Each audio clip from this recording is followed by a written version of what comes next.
Buenas, buenas, bienvenidos a Nuevas Entre Patas.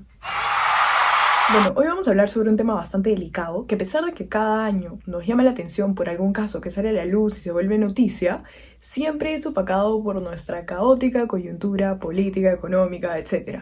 La trata de personas es un delito que tan solo en el 2020, en plena pandemia por el COVID, acumuló 372 denuncias en todo el país.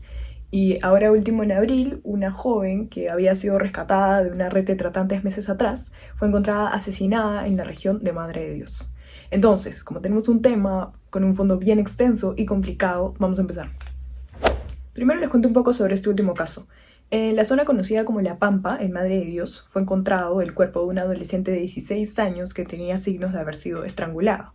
La policía llegó a ella en abril de este año gracias a que sus amigas denunciaron su desaparición. Pero hacía apenas un año y medio, a tan solo algunos kilómetros de ese mismo lugar, ella había sido rescatada también por la policía de una banda de tratantes de personas que la explotaba sexual y laboralmente en los bares de esa peligrosa zona de Madre de Dios. El sistema de atención y protección a las víctimas de trata demostró claramente sus falencias con una labor de seguimiento ineficiente y con un frustrado proceso de reintegración a la sociedad. Factores que en su conjunto terminan por forzar a las víctimas a caer nuevamente en las redes de trata. Esta es tan solo una de las tantas historias desoladoras que hay detrás de ese trágico delito que afecta a todo el país, pero principalmente a las regiones como Lima, Loreto, Madre de Dios, Puno y Tacna. Las regiones amazónicas y las que se encuentran en fronteras son las que se ven más afectadas, producto de su aislamiento y sus características geográficas, pero también por el largo abandono por parte del Estado, que ha llevado además a que se presente otro de los delitos que más daño ocasiona, la minería ilegal. Justamente la actividad que promueve la trata de personas y también otros delitos como el lavado de activos, la explotación sexual e infantil, etc. Ha pasado ya más de un año desde que la emergencia sanitaria por el COVID-19 afectó la economía del país y las personas que se encuentran en estado de vulnerabilidad o pobreza representan una oportunidad para las redes de trata que buscan, a través de ofertas de trabajo y redes sociales, a mujeres, niños, niñas y adolescentes para someterlos a explotación laboral o sexual.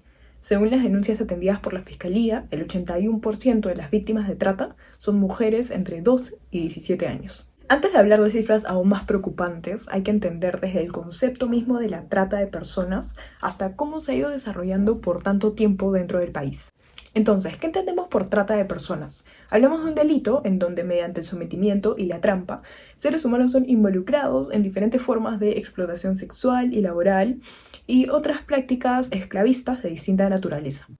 Se trata de una amenaza con grandes y graves conexiones con otros peligros sociales como el secuestro, las desapariciones, la falsificación de documentos, la corrupción, el abuso físico y sexual, el tráfico y adicción a las drogas, entre otros. La trata de personas está considerada incluso como la esclavitud del siglo XXI, un sometimiento sin cadenas en donde se amenaza a la persona, se intimida a la familia y en muchas ocasiones los factores de riesgo a los que están expuestas las víctimas, como el analfabetismo, el abandono, la pobreza, la falta de oportunidades, las crisis familiares, etc., son aprovechados para vender falsos ideales y sueños.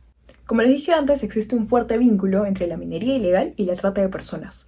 La subida del precio de los minerales en la última década, fundamentalmente del oro, disparó la actividad de extracción y, claro, de paso también la minería ilegal. Un reporte sobre la realidad de la minería ilegal en países amazónicos señala que 150.000 personas se dedican a este negocio ilegal en Perú, mientras que otras estimaciones hablan de hasta 400.000 involucrados. Entonces, ahora que sabemos el contexto en el que se da, nos formulamos la pregunta: ¿cómo es que llegan a ser captadas las víctimas de trata? La mayoría de los tratantes lo hace a través de la modalidad del enganche. Primero, las víctimas responden a ofertas de empleo falsas o son reclutadas directamente por personas que les ofrecen trabajo en campos mineros, como cocineras, empleadas de tienda o meseras. Una vez que aceptan, el empleador les adelanta pagos durante los 3 primeros meses, ya sea por el traslado al lugar o simples adelantos de salario, que luego irá descontando y las paga de las víctimas, creando una deuda que perdura en el tiempo y las mantiene a su servicio. Una vez que son trasladadas a los centros de explotación, sus documentos de identificación son confiscados. Muchas mujeres, entre las que se encuentran menores de edad también, son obligadas a proporcionar servicios sexuales a clientes en restaurantes, bares o campamentos mineros.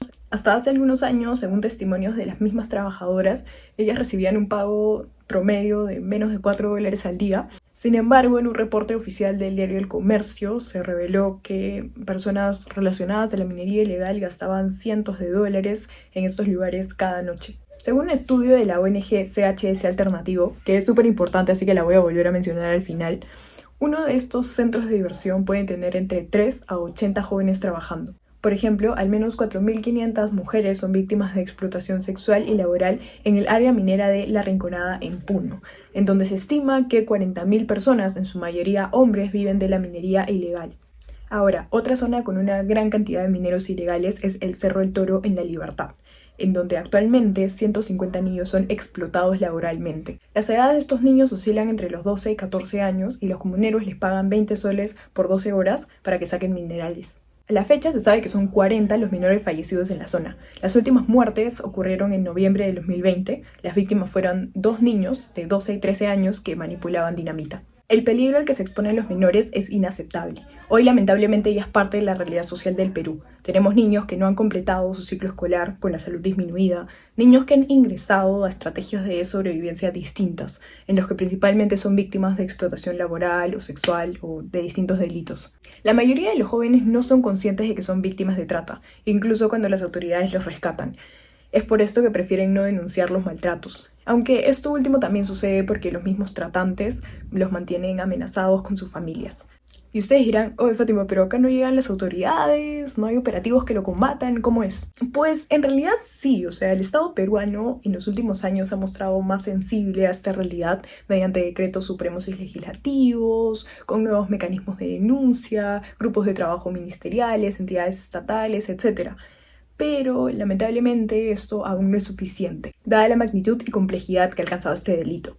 Las redes y mafias en general que se dedican a esto van a lugares muy remotos en los que el control gubernamental casi no existe, y así continúan expandiéndose. La situación en los albergues que acogen a las víctimas de trata tampoco es del todo favorable, pues según testimonios hay constantes peleas entre ellas y el ambiente puede tornarse bastante violento. Además, han habido denuncias de maltrato a las víctimas por parte del personal del albergue, lo que demuestra una falta de seguimiento e inspección del Estado.